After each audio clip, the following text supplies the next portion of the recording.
Hi boys and girls, it's Miss Rossi. Today we're going to be finishing our shoe still life from last week. What you'll be needing today is your shoe paper from last time. You're going to need a pencil, an eraser, something to trace your drawing with. I have a larger thick Sharpie and then a skinny Sharpie. You can use any kind of marker, pen, crayon, or colored pencil. I also have some markers that I'm going to use to add color today, but you can use whatever you would like to add color. If you want to use markers, crayons, colored pencil, or even watercolor or other kinds of paint, that'll work too. Today we're going to talk about contrast and selective color. So we're going to create contrast in our picture by only coloring in certain parts. Now, contrast is when two areas of an image are different, so your attention is really drawn to a certain part of the picture. It helps create a focal point when things are opposites using contrast, and it really draws your attention to certain parts of the picture. So you can decide today what area of your drawing you would like to color. So you can either color in your shoe and leave the background in black and white, or you can color in the background and leave the shoe black and white. It's totally up to you, whatever you think is going to look better for your picture. So I'm going to color the background and leave my shoe black and white.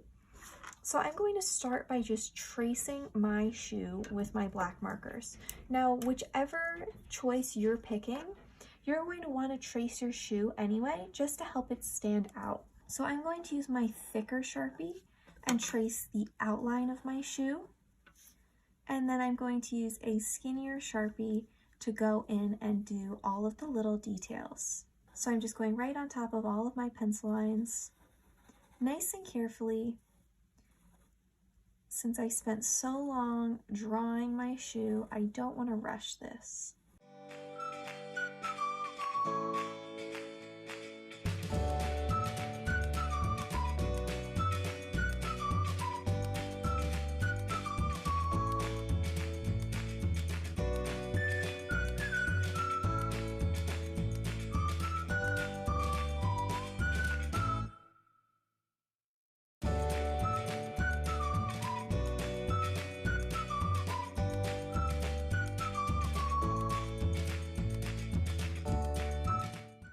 I did have some black details on my shoe, like this band that went across the bottom.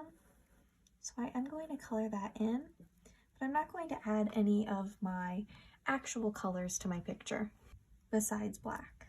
Now I'm going to switch over to my skinnier marker to do all of those little stitching details. Again, I'm just tracing those pencil lines.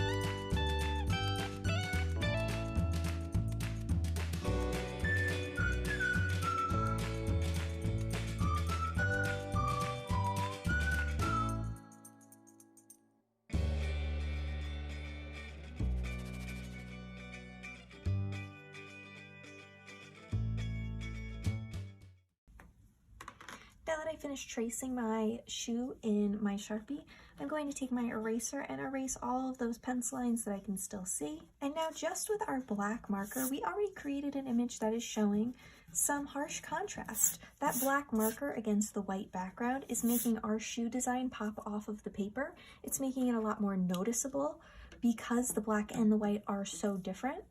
And now we're going to decide where we want to add our color. So you can decide now if you want to color in your shoe or if you want to color in the background. It's totally up to you. I'm going to color in my background today and leave my shoe black and white. Now if you're coloring in your shoe, you're still going to make a background design and then just leave it in black and white. So you could trace it in black and just leave it traced. I am going to trace around my shoe for my background design a bunch of different times. So I'm going to follow that overall shape and keep tracing it, leaving a little space in between my lines as I go around and around. And then to fill in my background, I am just going to trace right over these pencil lines with my markers.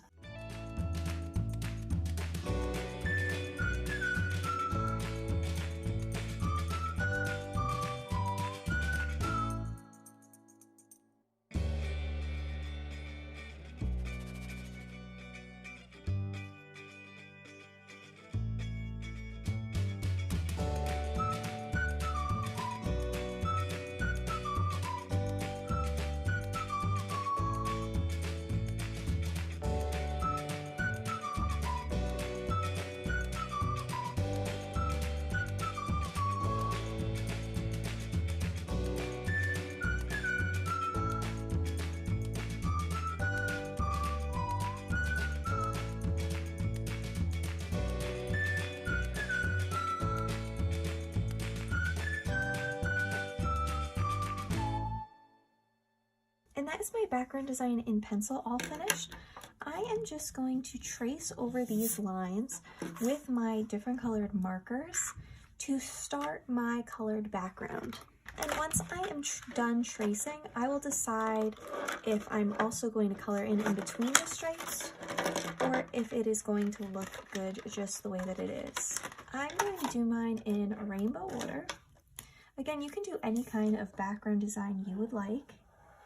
It does not have to look like mine. I'm just going to trace over these lines and then I'll be done.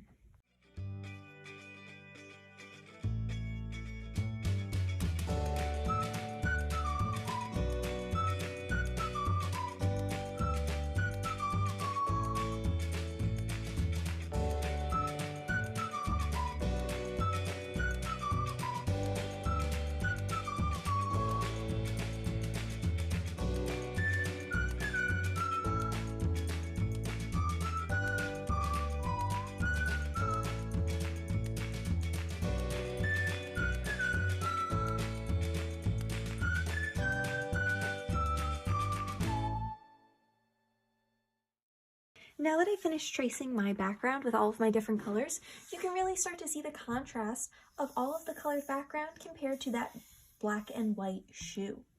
I'm going to leave mine this way, but if you want to color in your background even more using crayons, markers, or colored pencils, you can. But I like the way that my shoe looks with all of the different colored lines I have radiating towards the center to create that focal point. Once you're finished with your project, just like all of our other projects, make sure you share a picture or video of it with me on Canvas. I can't wait to see the way that your shoe still lifes have come out. Try your best, have fun, and get creative. I'll see you soon. Bye!